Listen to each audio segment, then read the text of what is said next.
The mud on her boots was still wet when she curtsied to the Marquess of Dunmore, and he noticed, not the curtsy, the boots. He said nothing. He was the kind of man who said nothing while noticing everything, and Miriam had been warned about that, though the warning had come from her aunt, who had also warned her that the house would be cold, that the staff would be unwelcoming, and that she should keep her head down and be grateful for the position. Her aunt had been right about the house. About everything else, she had been spectacularly wrong. Miriam Callard had not arrived at Dunmore Hall as a guest. She had arrived as a lady's companion, hired through a correspondence she had written herself, in handwriting she had deliberately made smaller and plainer than her own, applying for a position in a household that had once, in a different life, been the estate her father trusted most in the world. She had not told anyone that. She did not intend to. What she had told Mrs. Peel, the housekeeper, was that she came from Somerset, that she had experience managing correspondence and reading aloud, that she was quiet and did not require a great deal. Mrs. Peel had looked at her with the particular assessment of a woman who had hired and dismissed a great many companions over the years and had learned to identify the ones who were hiding something. She had looked at Miriam for a long time. Then she had said, "Your room is on the 3rd floor. Dinner for staff is at 6, and His Grace keeps early hours and expects the household to do the same." Miriam had said thank you and followed the housemaid upstairs and stood in the small room under the eaves and looked out the window at the grounds she had not seen since she was 11 years old. They were exactly as she remembered. The long south lawn, the stand of larches along the eastern boundary, the kitchen garden wall with the gap in the 3rd section that had never been repaired. She had climbed through that gap once, as a child, during a summer visit with her father, when the previous Marquess had been alive and her father had been welcome here, and the world had been arranged entirely differently than it was now. That had been 14 years ago. A great deal had happened in 14 years. Her father, Sir Edmund Callard, had died when Miriam was 19. She had not been permitted to attend the reading of the will. She had been told by her Uncle Reginald, who had assumed guardianship with a speed that suggested preparation, that everything was settled, that the estate was encumbered beyond saving, that she was fortunate to have family, willing to take her in. She had been 22 before she understood that none of those things were true. She had been 24 before she found the letter. The letter was in her father's handwriting. It had been addressed to the current Marquess of Dunmore, Julian Ashcroft, and it had never been sent. She had found it tucked inside the back cover of a book her father had left her. A habit of his, leaving things in books, because he had trusted that she would always look. The letter was not long. It said that if something happened to him, Julian Ashcroft was to know that Miriam existed, that she was provided for in a separate arrangement, and that her Uncle Reginald was not to be trusted with anything that mattered. Her Uncle Reginald had been trusted with everything that mattered. She had come to Dunmore Hall to find out what, exactly, had been taken from her and how much of it could still be found. She had not expected the Marquess to notice her boots. He was 33. She knew that from the county records she had examined methodically over 2 months before applying for the position. He had inherited the marquessate at 26 following his father's death, and had managed it since with the reputation of a man who was exacting and fair, and did not tolerate carelessness in others, because he did not permit it in himself. The drawing rooms of the county said he was difficult. The tenants said he was the best landlord in 3 counties. Miriam had decided to believe the tenants. What she had not decided on was what to make of him in person, standing in the entrance hall of his own house in riding clothes, looking at her mud-spattered boots with the expression of a man cataloging something he intended to return to. Mrs. Peel introduced her in the brisk manner of someone completing an administrative task. "Miss Callard, Your Grace," the new companion for the East Wing correspondence. He looked up from the boots to her face. He had gray eyes. She had not anticipated gray eyes. She was not sure why that mattered, except that they were the kind of eyes that did not let things go, and she was a person who was currently hoping to be let go of. "Miss Callard," he said. "Your Grace," she said, a pause, not uncomfortable exactly, but inhabited. The kind of pause a careful man allows when he is deciding whether to say what he is thinking. He said, "You came on foot from the village," she said. "The post coach left me at the crossroads. It was only 2 miles. Something moved across his face. Not quite a smile, not one, he said. "Mrs. Peel will show you to your room."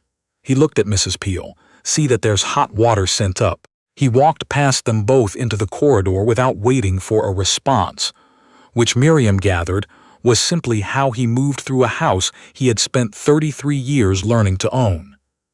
She followed Mrs. Peel upstairs and did not look back. The East Wing correspondence turned out to be 3 months of accumulated letters from tenants, creditors, neighboring families, and 2 separate solicitors who appeared to be conducting a disagreement with each other through the medium of increasingly formal written communication. Miriam sorted it in 2 days, drafted responses for the straightforward matters, flagged the solicitor's correspondence separately, with a brief summary of what she understood the disagreement to concern. She left the summary on the desk in the small anteroom that served as her working space, and did not mention it. The next morning there was a note on her desk, in handwriting she recognized from the letter she had carried for 2 years in the lining of her traveling bag. 3 words. "This is accurate." She read it twice, set it down, picked up the next stack of letters. She found the study by accident, or so she told herself. She had been looking for the secondary staircase that Mrs. Peel had mentioned and had turned left instead of right, and pushed open a door that turned out not to be a linen cupboard. The study at Dunmore Hall was a working room, not the formal study that guests saw, the one with the good furniture and the portrait of the 3rd Marquess looking severe above the fireplace. This was the room where actual work happened. Maps pinned to the wall, estate ledgers open on the side table, a desk with 3 different things on it that all appeared to require attention at once. The kind of room that tells you more about a person than anything they would choose to show you. She should have left immediately. She did not leave immediately. There was a bookcase along the interior wall, and she was, before she could make a better decision, looking at the spines. The books were arranged with the specific order of someone who uses them regularly, grouped by subject, not by size or appearance, a few with slips of paper marking pages, one lying flat on top of the others because it had been set down recently without being properly replaced. She reached up to straighten it without thinking. Then she saw what was behind it.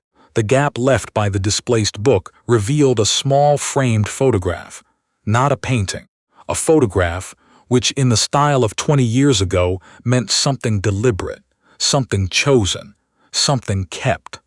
A man she recognized, not because she had met him, but because she had her father's face.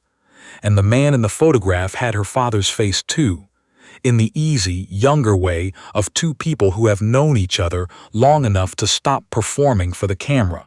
Standing beside him was a woman she did not know, and beside the woman, half hidden at the edge of the frame, a girl of perhaps 10 or 11 in a pale dress, looking at something outside the photograph with an expression of total concentration.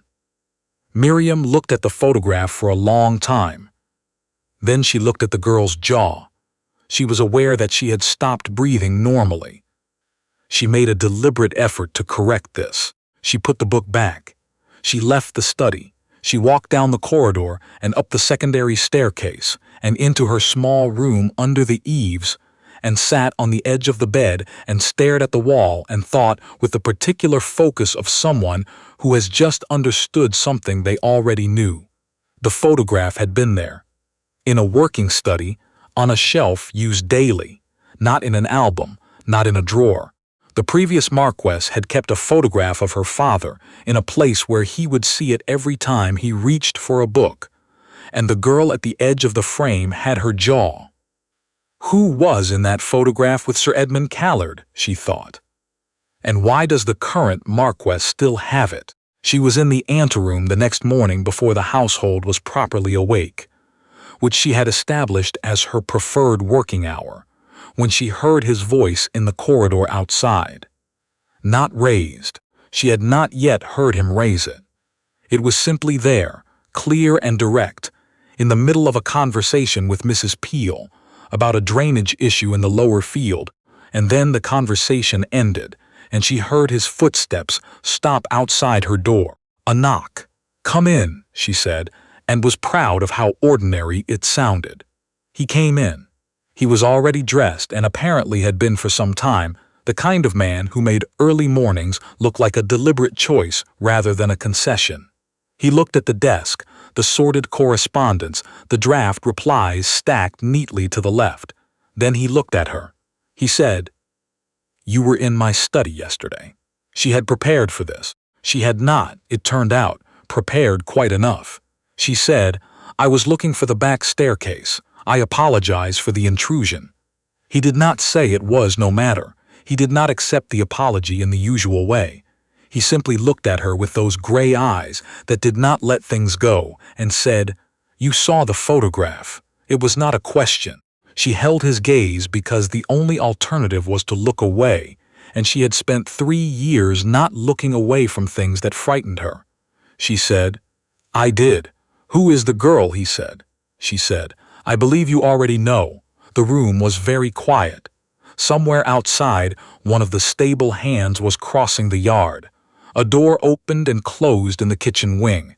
The ordinary sounds of a house beginning its day.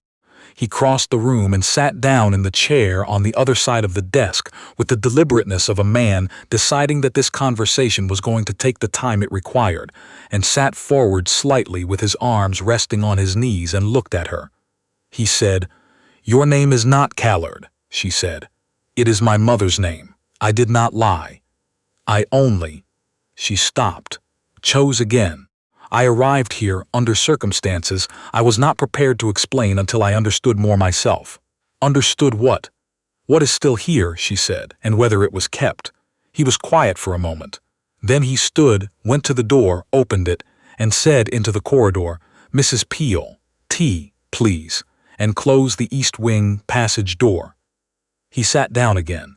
He said, "Your father wrote to mine in the winter, before he died. I was 19. My father showed me the letter because he said I would need to know about it, and then he died before he could tell me what. Exactly. I needed to know." He looked at her steadily. "When I inherited, I looked for you." His solicitor said Sir Edmund Callard had no surviving children. "Your uncle," she said. "Your uncle." He confirmed. "It took me 4 years to stop believing him." He paused. 2 years ago, I hired someone to make proper inquiries." She looked at him. "You found me. I found where you had been." He said it with a flatness that she recognized as the tone a careful man uses when he is containing something he has decided not to express in this particular moment. "By the time I had an address, you had left." A pause. 3 months ago, I received word that you had applied for a position here." She stared at him. "I had not," he said, "anticipated that you would solve the problem yourself." She said, after a moment, "What was in your father's letter, the one from mine?" He reached into the interior pocket of his coat and produced an envelope, folded in half, worn at the crease from being opened and refolded many times. He set it on the desk between them without speaking. She looked at it, then at him. "May I?" "It is addressed to my father," he said, "but I believe it was always meant for you." She picked it up. Her father's handwriting on the envelope, the particular cramped letters she had seen in ledger margins and household notes, and a birthday message he had written her, when she turned 16, and she still knew by heart. She opened it carefully, because some things deserved to be opened carefully. The letter was 2 pages. Her father had written it in the formal manner of a man conducting legal business, but the formal manner had broken down approximately halfway through the 2nd page, which was where he had stopped writing to the previous Marquess and started writing to her. She could see the shift clearly. The handwriting changed. The sentences shortened. He had written in the margin in pencil, as though he had added it after, and was not sure it was appropriate, but could not leave it out. She will look for things in books. She always has. Leave something in a book. She will find it. She had. She pressed her fingers to the margin note and then lifted them and kept reading. Her father had written that Miriam was not to be passed to Reginald's management, that a trust had been arranged separately through a solicitor in Edinburgh her uncle did not know about, that her mother's personal effects, the ones Reginald had said were sold, had not been sold. They were in the east wing of Dunmore Hall, in a trunk that the previous Marquess had agreed to hold. He had written, and this was the part that made her set the letter down and look at the wall for a moment. She is not a difficulty to be distributed.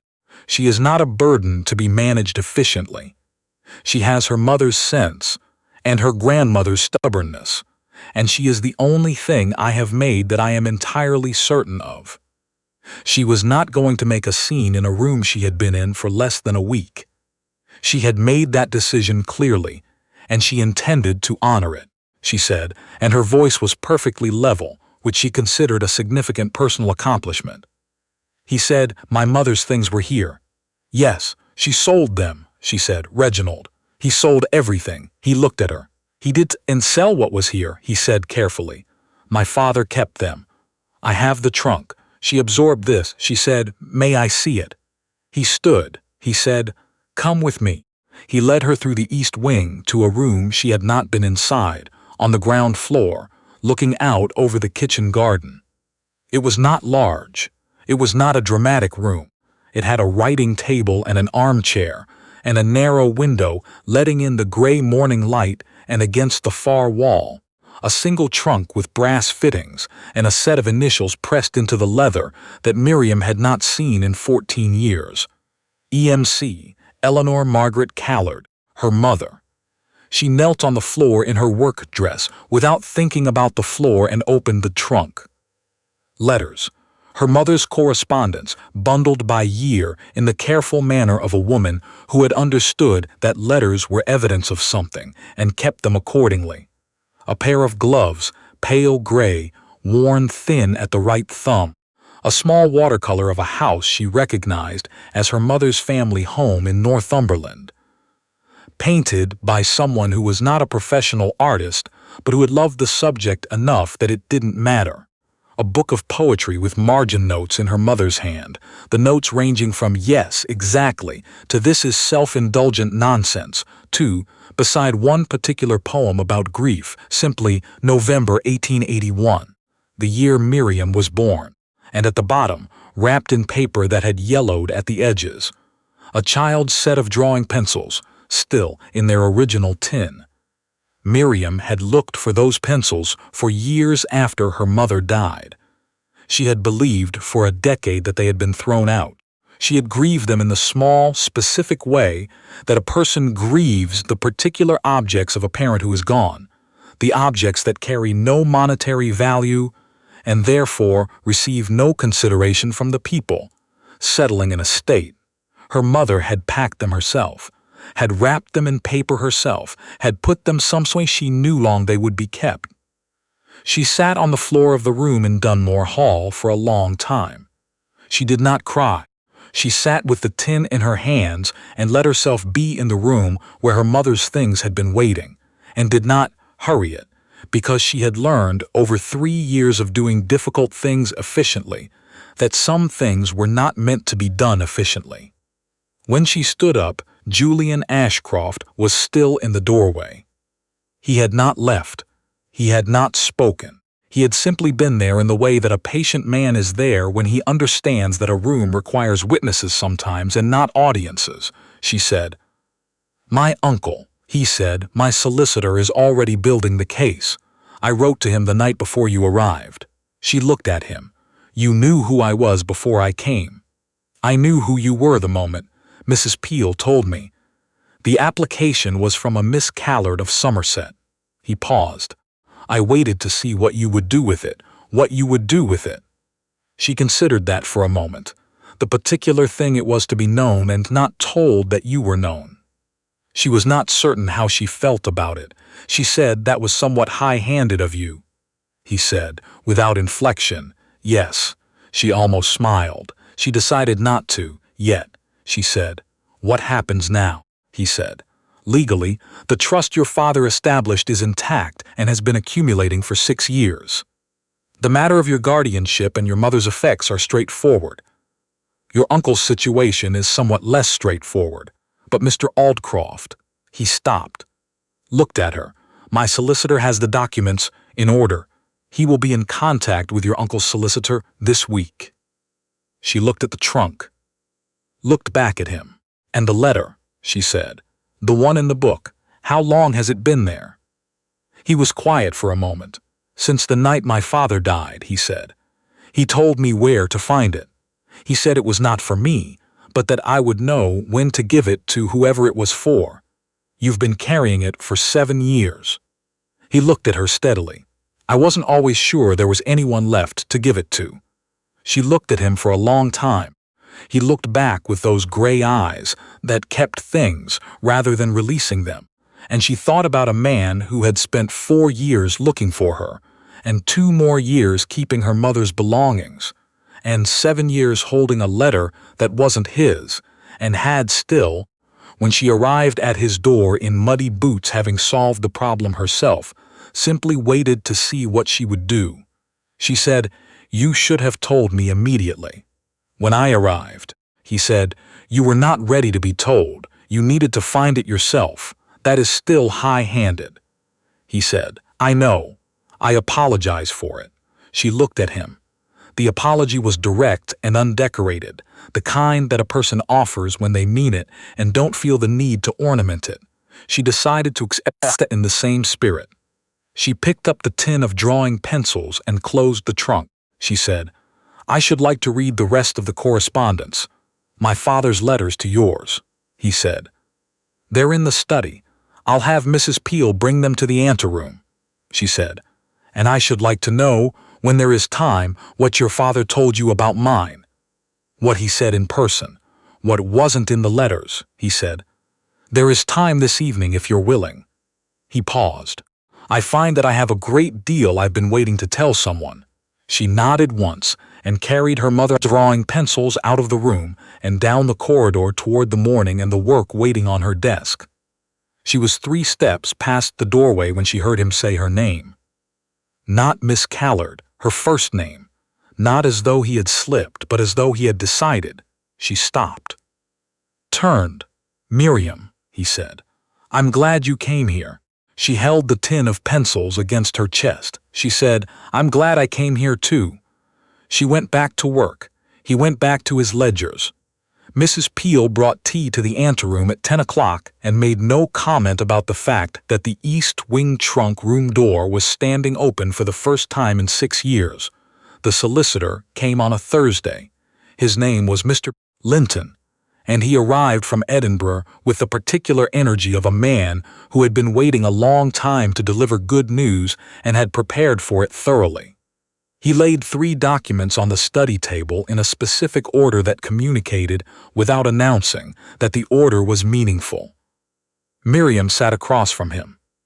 Julian sat at the head of the table. Mr.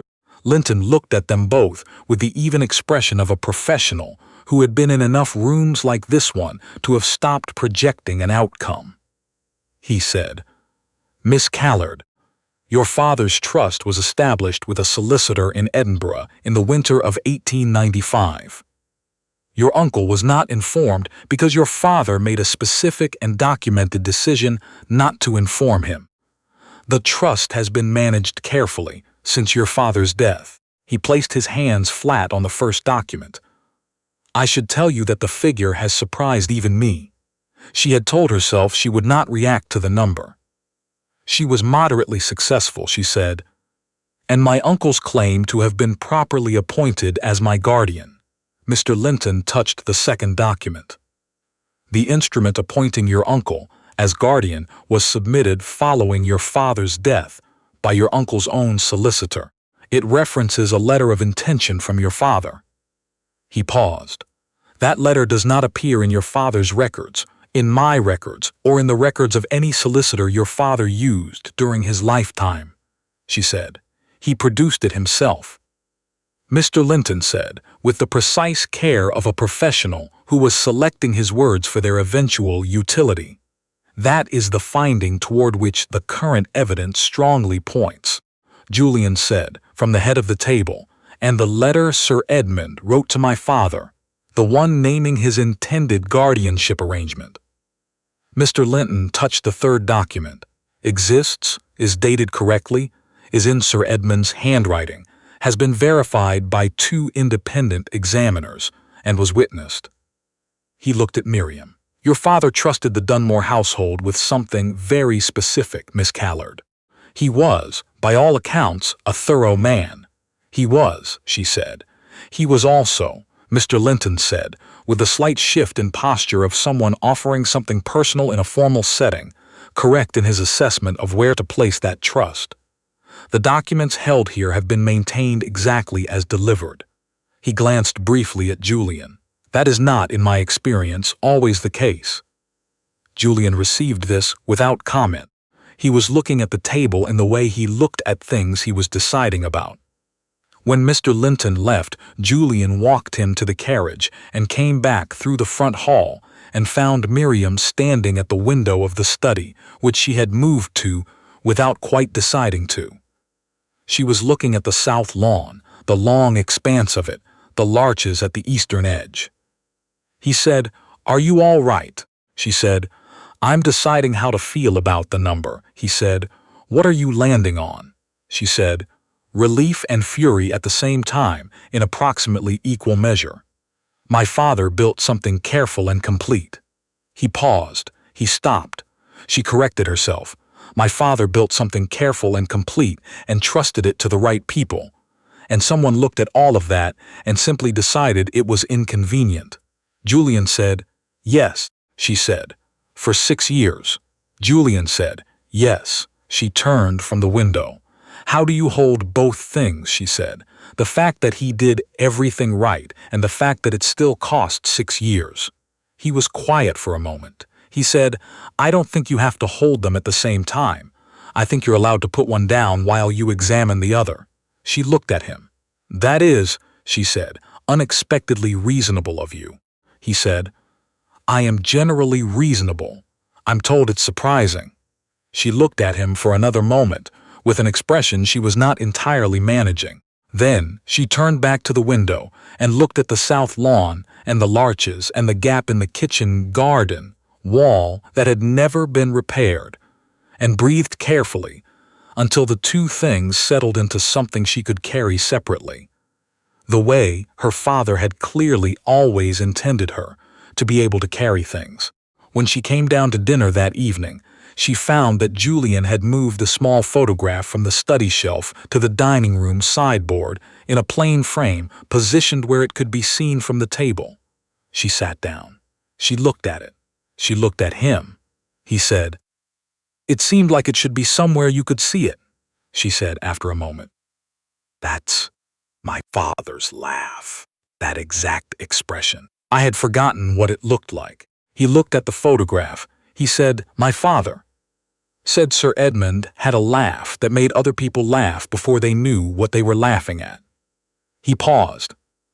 "I've been told I did not inherit that particular quality." She said, "No, but you have other qualities," he said, "such as," she considered this honestly, which was the only way she knew to answer things. She said, "You're exacting. You keep things properly. You don't say more than you mean." He said, "Those sound like criticisms." She said, "They're not." He looked at her across the table in the candlelight with an expression she had been seeing for a week and was only beginning to be able to read. Something that had nothing to do with the careful management of information. Something that had been there, she thought, since the moment he had looked at her mud-covered boots in the entrance hall, and noticed, and not said anything yet about what he noticed, and simply waited. He was very good at waiting. She was beginning to understand that about him. The formal notice went to her uncle on a Monday. Mr. Linton had described the legal situation in the correspondence he shared with Miriam before sending it as one of the clearest cases of guardianship fraud he had encountered in 30 years of practice. Her uncle's solicitor had been, according to Mr. Linton's brief follow-up note, visibly distressed by this assessment. Her uncle had not yet responded. 2 weeks passed. 3. The county responded before her uncle did. This was, Julian explained over breakfast one morning, simply how these things moved. A formal legal matter was one thing. The social fact of it was another, and the social fact moved through the county's drawing rooms in its own particular way, at its own particular speed, and there was very little anyone could do to manage it once it had started. Miriam gathered, from Mrs. Peel's carefully neutral manner and the slightly different quality of attention she received when she accompanied Julian to church on a Sunday morning, that the social fact had started. She was not accustomed to being the subject of the county's attention. She had spent 6 years being invisible by necessity, and before that she had been a child, which was its own form of invisibility. Being seen was strange. Being seen with Julian beside her, which carried a particular meaning she was not quite ready to examine, was stranger. He introduced her where introductions were required, simply and consistently. Miss Callard, who is managing the East Wing correspondence and rather a great deal else. He said it in the same tone he used for everything, the tone that did not ask for interpretation because it did not need any. People interpreted it anyway. She watched them do it. She found that she minded less than she had expected. Her uncle came to the house on a Wednesday in November, unannounced, in the manner of a man who believed that the element of surprise was still available to him. Miriam heard his voice in the entrance hall from the upper corridor. She knew it in the way that you know the sound of something that has been used against you. Well modulated, reasonable. The voice of a man who had spent a long time persuading people that his version of events was the sensible one. She stood at the top of the stairs and listened. He was telling Julian, in the tone of a man performing reluctant concern, that Miriam had always been an imaginative child, that her father's final years had been difficult, that his judgment had been affected, that Reginald himself had taken on a great deal in very challenging circumstances, that the documents in question were clearly the result of confusion, of incomplete information, of a situation that he was certain could be resolved quietly if everyone approached it with goodwill. Julian let him finish. Then he said, in the quiet voice that Miriam had come to understand was not the voice he used when he was calm, but the voice he used when he was not, and was being very careful about it. Mr. Callard, the documents are not the result of confusion. They have been verified by 2 independent examiners, and will be submitted to the court by the end of the month. The trust is being transferred to Miss Callard's direct management this week. The question of your guardianship appointment has been referred to the appropriate legal authority, and I understand your own solicitor has retained separate counsel. He paused. I think you understand what this means. And I think you came here because you were hoping to find the situation still uncertain enough to manage. He said it without anger, without drama, with flat clarity of a man delivering information to someone who needed it and would not enjoy receiving it. It is not uncertain. It has not been uncertain since the day Miss Callard arrived here. I am asking you to leave. Her uncle left. She came down the stairs. Julian was standing in the entrance hall with his hands in his coat pockets, looking at the closed door. She said, "You didn't tell me he was coming," he said. "I didn't know." He turned. She could see now what the careful voice had been covering. Something precise and cold that was almost entirely gone, but not quite. "Are you all right?" she said. "I've been all right for 3 years. I was all right when I had nothing." She paused. "I'm considerably more than all right now." Something in his face shifted. He said, "Yes, you are."